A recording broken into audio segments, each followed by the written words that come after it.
ZENEVI Dreamsna ngasi mayamgidamakta puduna laksariba film asigi mamingna Watcher haiba film asi 2022 gi psychological thriller da yumfam oiba film amani.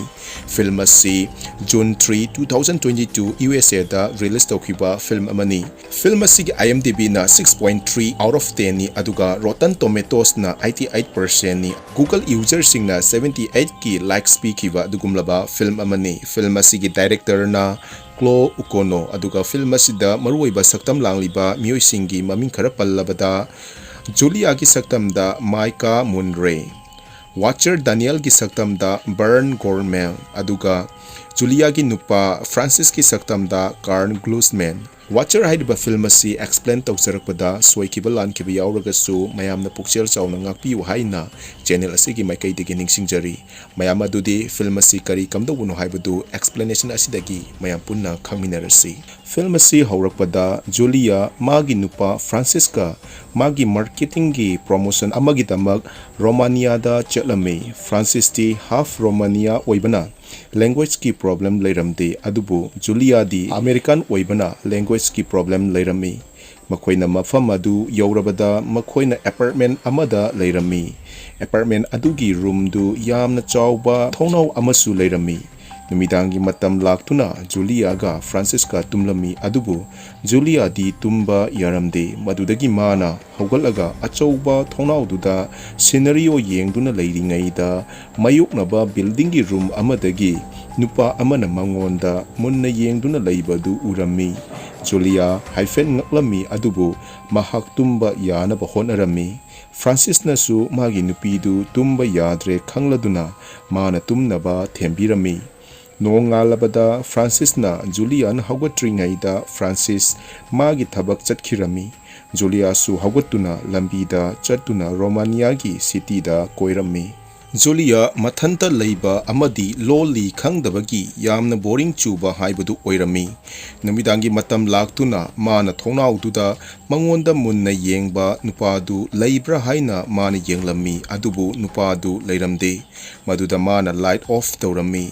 Nupaduna mabu yengduna leiba du light off tawraba matungda ubaduda mahak yamna ngaklami. Masigi matung Francis su mayumda halaklami.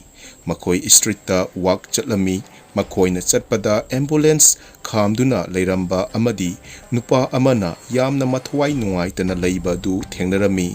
Makoi na su khangki madudi mafamduda nupi amabu serial killer na kidnap tawduna hatkhi haibadu. Mathangi ayukta Juliana TV news yengduna leirami. Paududa sikhiba nupidugi matangda laklami adubu mahakti Romanian language khangdabana bab taramde. Francis na meaning hanbiduna hai nupi adu kidnap tawduna hatkibani aduga ambulance ki manakta leiramba nupaduna asiba nupi adu hana fanglakpa nupani haina. Juliana su mahaki nupada tamlami nupa amana street tasu thonau dasu mangonda munna yengi haina. Adubu magi nupanadi Julia da karisu khanganu haiduna pukning hamlami.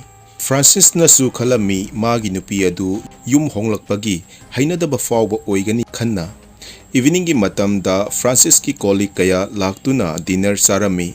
Maduda Juliana hai magi maraibag US dadi mag asi yamna maming chatpa actress amani adubu haujikti Francis ki thabakta chananaba adjust tawre haina. Colleague singdagi miyoi amana kidnap tawduna sikhiba nupi dugi matangda henna akupa marol tamlami. Madudi nupi adu masagi roomda spider kauba serial killer amana mangakaktuna hatpani haibadu tabada Julia wakhalda akiba poktuna roomgi mapanda tholaktuna Irina kaubi room thangnana leibi amaga unakhi. Makhoi ngaihak wari sanaraba matung Julia magi roomda amuk changkhi. Mathangi numita Juliana internet ta thokliba thodoktugi matangda higatlami. Hairiba serial killer asi yamna sathiba serial killer ama oirami. Serial killer duna attack tokhiba nupi amagi interview ki video ama yenglami. Maduda nupi duna wari li duna hai mahak adu kidnap tawiduna magi mamay adu piloda namsinduna fana kuina thamki amadi magi mangakta thang na lenduna yamna waki haina paudambadu yenglami.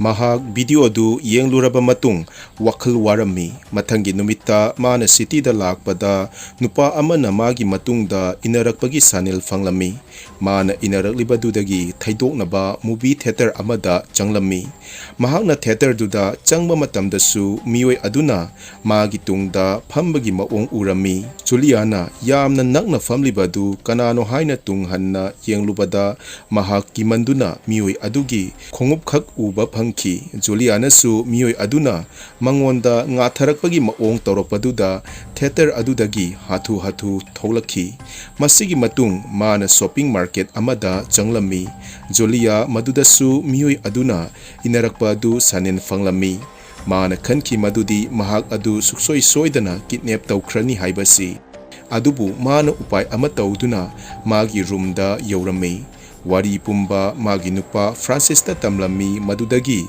Julia gi chinaribadu koknaba shopping market ta laktuna CCTV gi footage yenghalami maduda khudam karimata fangdrabada Francis na hai Julia na lana khanba oigani haina makhoi yumda halaktuna Julia du hena stress oirami Francis su thabak thengna lakpana mathanda room aduda leibana hena mangonda stress oinaba machak ama oirami man adumna leiringaida thong thelakpagi makhol ama tarakhi maduda mana tapna kina thongdu hanglami maduda magi room duga thangnana leiba ahan nupi adu oirami ahal oirabi aduna wakhal wana wa khara hairami adubu language problem leibana kari hairino haibadu khanglamde adubu irina lakpa tanja thoktuna translate tawduna hai nupi dugi hodong ama thiba fangdabadagi mangonda hangbani haina irina na Julia du magi room da koksinduna drinks thakminarami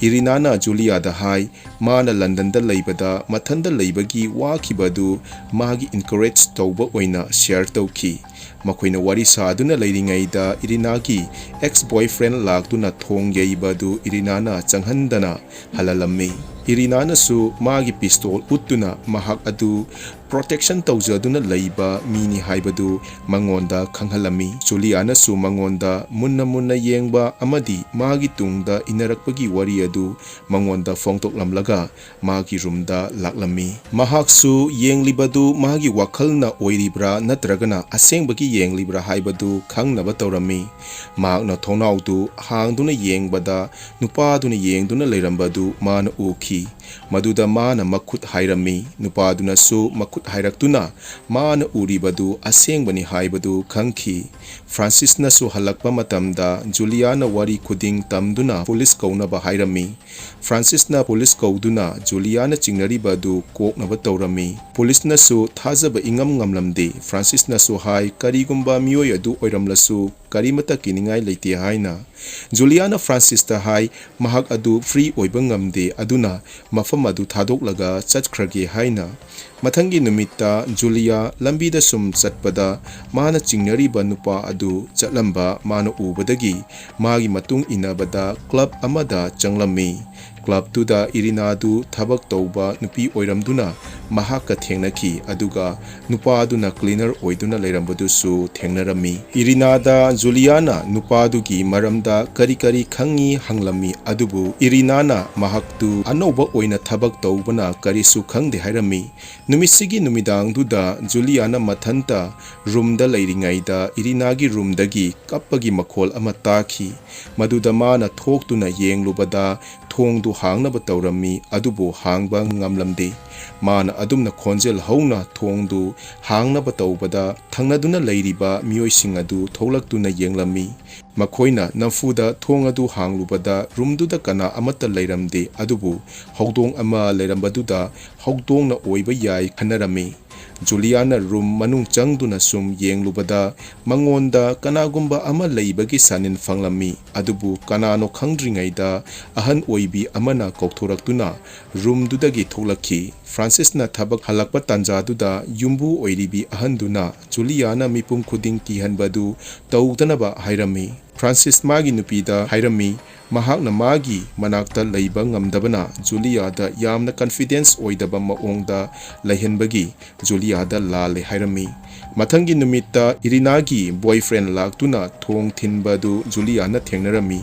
Juliana ngarangi numidangda thokiba thodok amadi Irinana halaktaba adu tamlami. Maduda Juliana Irinada call tauki. Maduda magi ring adu room dagi laklami. Makoina khanki madudi Irinana magi phone adu paidre haibadu. Makoi wari ngaihak khanaduna Irinana yauba club to the laklami. Madudasu Irina du leiramde. Juliana hai Irina mangkiba si cleaner oiba nupa sigi khut yauramba yai haina. Makoina club tagi apartment ta laklami. Cleaner adugi room da thong thilami adubu thong du lok tawduna leiramba adu makoina thengnaki. Madudagi Irina gi boyfriend duna Julia da hairami. Mahakna karigumba Irina gi maramda pau phanglabadi mangonda pau pibirau hairamlaga mahak satki. Julia mana amuk sangduna chingnariba room duda amuk thong thinki. Maduda ahan amana thong du hanglaktuna ahalduna makhoibu yamna kihalli haiduna cheirami. Maduda Julia du sorry hairamlaga magi room tamna lakpa lambida stair da mangonda munna yengba Daniel adu leptuna leiramba adu mana thengnaki. Madudagi mana kina room da yaurami.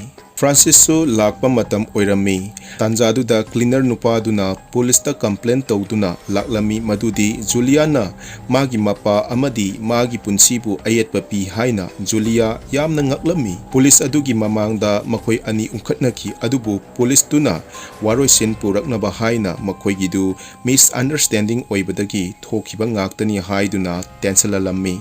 Julia di nupa duna taurakliba maung adu yamna nungairamde. Francis na magi nupi Julia du wakhalgi akiba kaukthoknaba haina party ama yawnaba chatlami. Maduda Francis ki friend amana serial killer adu fakre aduna kiningai leiti haina pukning themjinbirami. Juliana Francis amadi magi friend mayamduna Romania language da ngangnabadu mana mangonda fagi tawbani haibadu khanglakladuna mahak Francis da sauramlaga party dudagi mahak room tamna lakhi. Mana room tamna lakpagi lambida train tongduna laklami. Maduda mana uki mangonda munna yengba Daniel adu train duda tonglambadu. Daniel nasu Julia da hai mana mangonda munna yenglibadu magi punsi asi yamna boring oibagini maramdi magi mapa anaba amadi cleaner oibasina yamna boring oi adubu nupi masak fazavida yengladi magi pothafam oizai haina. Daniel gi back tasu migi makok manba ama yomduna leibadu ubada Julia na hena kirami. Mana adumna wari liringaida train station yauduna Julia du station da kumtharami. Julia magi room hek yaubaga magi pochai pack tawduna US da hannaba tawrami.